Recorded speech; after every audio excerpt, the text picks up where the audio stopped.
Hi friend, आप सभी का हमारे चैनल में स्वागत है। आज मैं लेकर आई हूँ एक द्वार पूजा का गीत। आप लोग इसे सुनिए। अगर अच्छा लगे तो मेरे चैनल को प्लीज़ सब्सक्राइब कर लीजिएगा, लाइक और कमेंट करना न भूलिएगा। अगर हो सके तो शेयर भी करिएगा। तो चलिए शुरू करते हैं। बाबा ना देखो बाग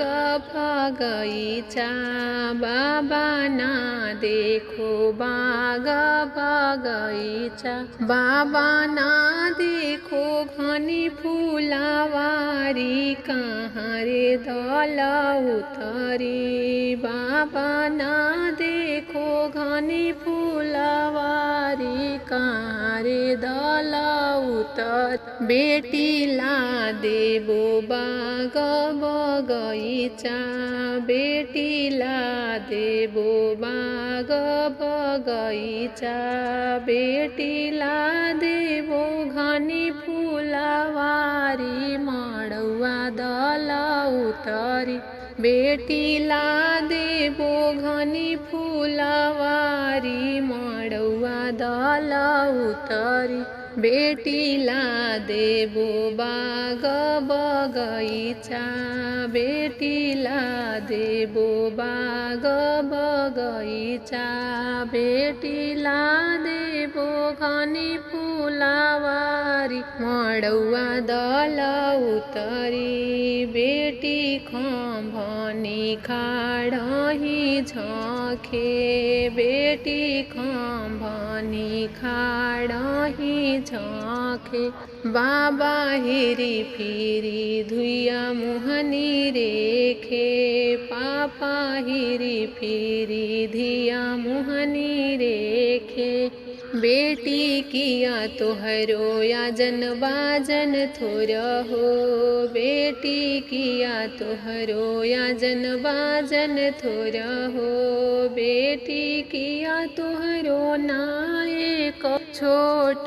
काहे रे मन बेदिल, बेटी किया तोहरो नायक छोट काहे रे मन बेदिल, बाबा नहीं मोरे याजन बाजन थोर हो, बाबा नहीं मोरे याजन बाजन थोर हो, बाबा नहीं मोरे नायक छोट नहीं रे मन बेदिल, बाबा नहीं मोरे नायक छोट नहीं रे मन बेदिल, बाबा कहीं बाते रौरा चुकानी, पापा कहीं बाते रौरा चुकानी, भैया कहीं बाते रौरा चुकानी, बाबा हम गोरे बरसावर हेरे मन बेदिल, पापा हम गोरे बरसावर हेरे मन बेदिल, भैया हम गोरे बरसावर हेरे मन बेदिल, बेटी सावर सावर मती कर, बहिनी सावर सावर मती कर, बेटी सावर श्री भगवान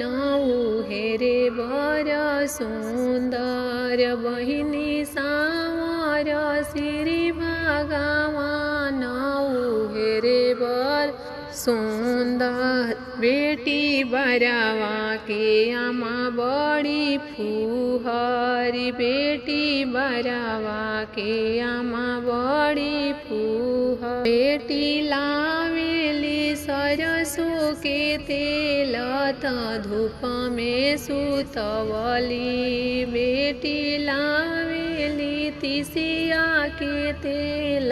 त धूप में सुतवल, बेटी तोहारी आमा पढ़ल लिखल, बेटी तोहारी आमा पढ़ल लिखल, बेटी लावेली जॉनसन बेबी तेल एसी में सुतवली, बेटी लावेली जैतून तेल तो ऐसी